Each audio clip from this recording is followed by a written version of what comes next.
Hey everyone, and welcome to Crash Course. Today's big question is how did the US impact World War II in North Africa, Europe, and the Pacific?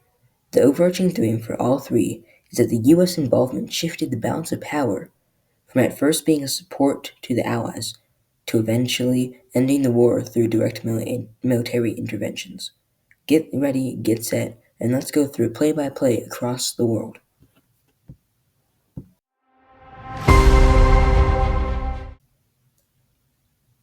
In December 1941, the US was attacked in Pearl Harbor by Japan.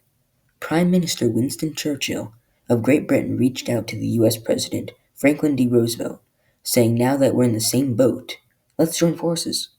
Churchill convinced FDR during their meeting in DC to not worry about Japan later, because the leader of the Third Reich Army in Germany, Adolf Hitler, posed a bigger threat in Europe. At the same time, Hitler ordered a raid on the U.S. ships along the East Coast to prevent the U.S. from sending supplies to Great Britain and the Soviet Union, and the Battle of the Atlantic began. For most of 1942, Germans sank a lot of Allied ships, but the U.S., though, began a major shipbuilding campaign and won the Battle of the Atlantic by the end of 1943. But let's backtrack a year, because while the US was getting more officially involved, Hitler was also attacking the Soviet Union on the Eastern Front, particularly in Stalingrad in 1941.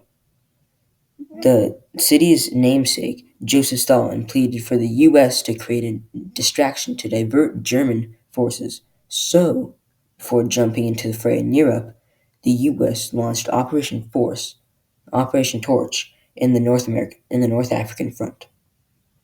American General Dwight D. Eisenhower, yeah, the guy who would become president, led the invasion into the Axis controlled region with the aim to push out Nazi and Italian forces. When it became clear that Operation Torch was going to be a success, Churchill and FDR met in Casablanca, Morocco, to hatch their next plan.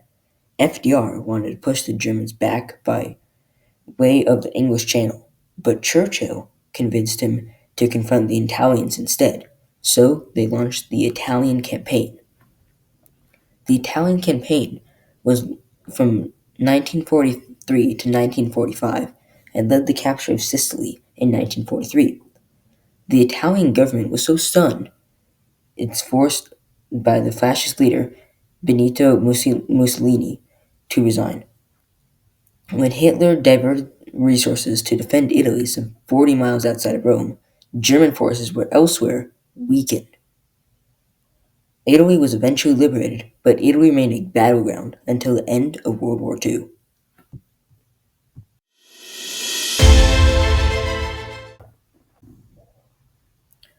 As the Allies were winning the Italian campaign, they hatched their next plan, Operation Overlord on the Western Front. Eisenhower was the head guy in Europe too, serving as the supreme commander of Allied forces. His big moment came with D-Day, which was a massive invasion in northern France with 3 million American, British, and even Canadian troops landing in Normandy, France on June 6, 1944. This was a meticulously planned event. Get this. The Allies tricked Hitler into thinking the invasion was going to happen at Calais, not Normandy. They even set up a phantom army with its own HQ and equipment, then communicated by radio, knowing the Germans could decode their messages. Hitler was totally fooled. He ordered his generals to send the forces to Calais. There was even more drama, though. The invasion was supposed to happen on the 5th, but because of bad weather, they banked on the next day being better and delayed sending in parachuters till midnight. Thus began the largest amphibious invasion in military history. Senior U.S. Commander Omar Bradley led the efforts on the beaches of Omaha and Utah. The battle was hard fought and ended after a week. Bradley's troops provided a gap in the German line for General George Patton to lead his Third Army all the way to the Seine in Paris. By September, the Allies had secured France, Belgium, and Luxembourg. France was finally freed After 4 years of Nazi rule, woohoo! The American people were so happy with FDR that they elected him for an unprecedented fourth term with running mate Harry Truman. October 1944 brought a month-long Battle of the Bulge, Hitler's last major offensive in an attempt to break through the Allied lines in Belgium. The U.S.'s role was critical, with General Patton's Third Army arriving just in time to free the Allied forces. On the Eastern Front, the Soviet Army pushed westward through Poland towards Berlin in 1944. They discovered and liberated the first of many Nazi death camps, Majdanek. A Soviet reporter observed, "This is not a concentration camp, but a gigantic murder plant." U.S. forces exposed the horrors of the Holocaust when they discovered numerous death camps in Germany and helped hold Nazi officials accountable post-war during the Nuremberg trials. With the Soviet Union attacking from the east and the U.S. and allies pushing from the west, Germany had enough and surrendered. Hitler died with his wife on April 1945, and Eisenhower accepted the Third Reichsarmy unconditional surrender on May 8, 1945. VE Day, Victory in Europe, was the party of the century. Unfortunately, FDR did not live to see VE Day, as he had a stroke early in April, and Truman was sworn in as the U.S.'s 33rd president.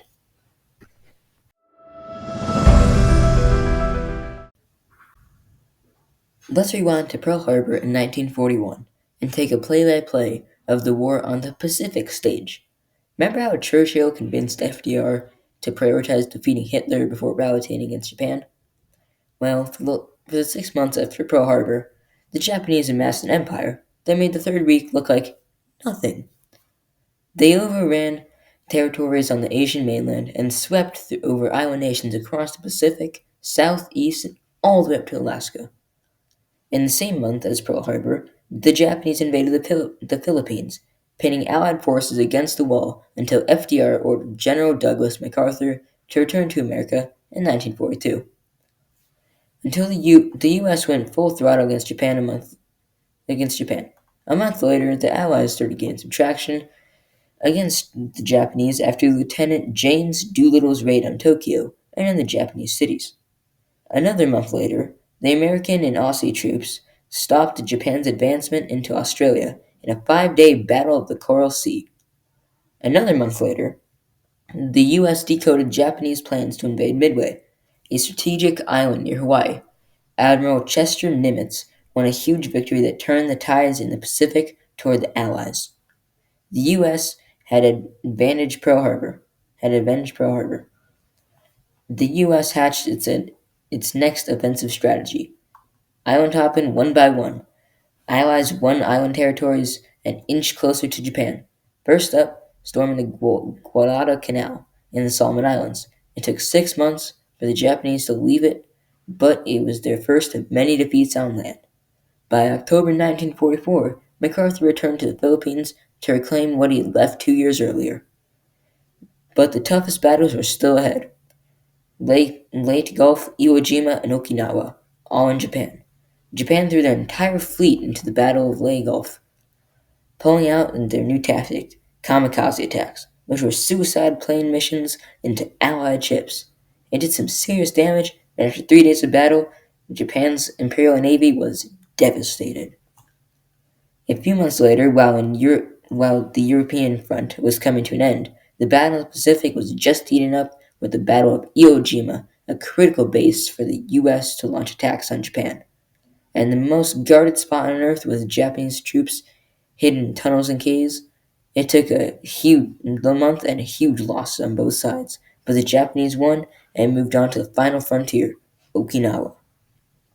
More kamikaze missions, huge death tolls on both sides, and including ritual simultaneous double suicide by Japanese generals over the shame and surrender and last duty to the emperor.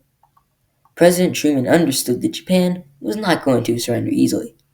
Enter a secret weapon, the Manhattan Project.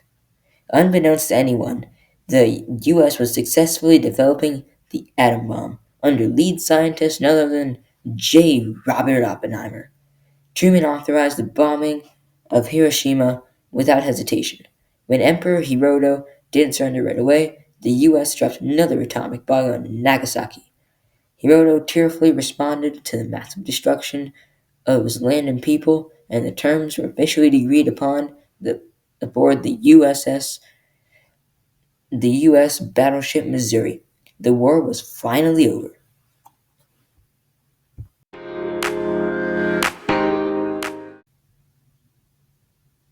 In February 1945, Stalin invited Churchill and FDR to Yalta for a conference on how to handle Germany once the war was over. The Big Three decided to carve Germany into four zones, one for each of the Allies: the US, Britain, Soviet Union, and France, with the belief that one day Germany would be united once more. Stalin promised to keep free elections, help the US fight Japan, and join an international conference that would be Roosevelt's dream, the United Nations. Besides getting carved up, Germany had to endure the Nuremberg trials, which were charged 24 surviving Nazi leaders of war crimes and crimes against peace and humanity. Half were sentenced to death, and almost the rest were to prison.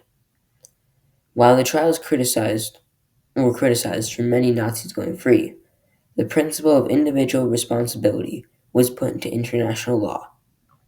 That leads us to Japan. For 7 years, MacArthur led the U.S.